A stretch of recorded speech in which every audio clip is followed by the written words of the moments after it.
heartbreaking loss for Deakin Uni, with questions now being asked as to why our team just cannot seem to win.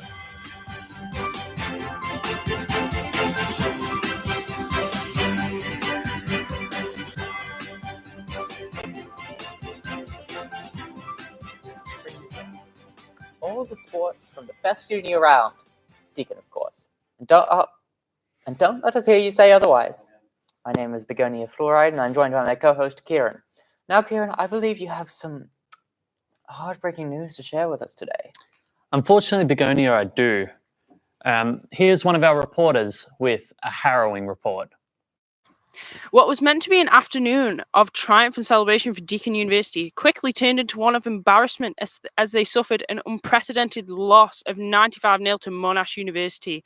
Deakin's coach has gone on record expressing shock and disappointment with this result.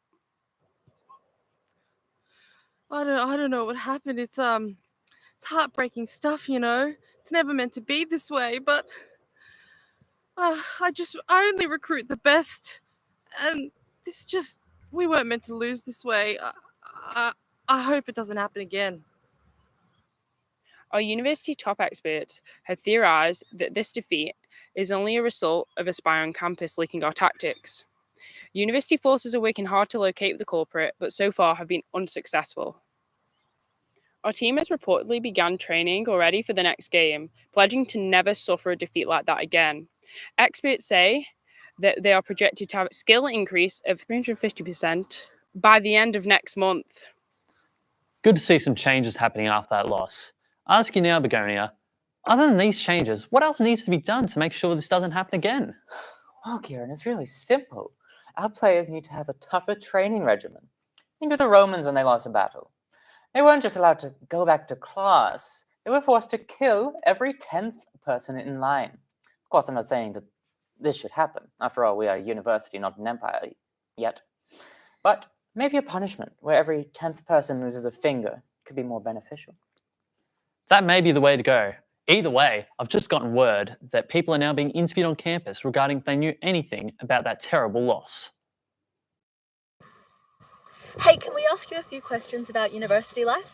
Sure, yeah, I guess. And which university do you go to? I'm pretty sure I go to Deakin University. Are you sure about that? Because we have sources that say otherwise. What sources? What are you talking about? I go Are you employed at all? I hope so. And who are you employed by? Wait, what's all this about? What brings you to Deakin University? Well, you know, in about 30 minutes, I got my first workshop for cinematography. I reckon that should be pretty exciting, you know? Interesting. Do you follow the Deakin Footy Club? Have you checked the recent scores? No, I'm not really caught up with all the sports stuff here. Should I be? Is it Interesting. You said cinematography, right? Yes, I did. Sorry, just checking. That's a real course, right? Yeah? What? Are you affiliated with any other university or organization? I don't think... No. What's this for? Who are you guys? Interesting. Scary stuff indeed. Well, unfortunately, my co-host has had to leave, but I am now able to give you some more insight into the Deakin University sports teams this weekend. Deakin's badminton team go out to face La Trobe Uni, plus later on tonight, an exclusive interview with a mystery athlete. Oh, well, I'm getting word that we are close to getting some answers from the people we interviewed earlier today.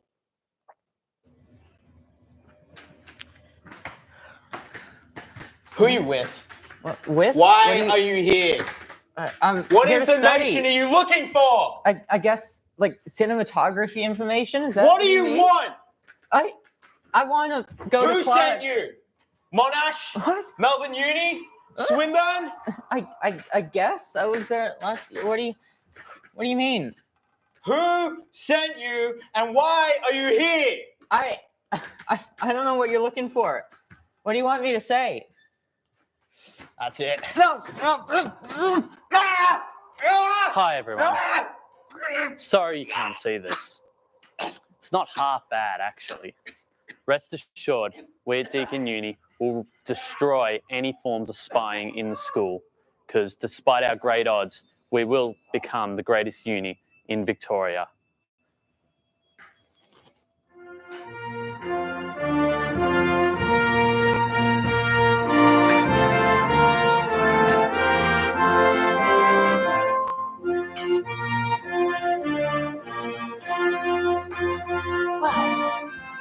we are lucky enough to be joined by the Commander-in-Chief of Deakin University's armies, the gracious Mr. General. Good morning, General. Thank you for having me. Glad to be here to shed some light over these precarious times.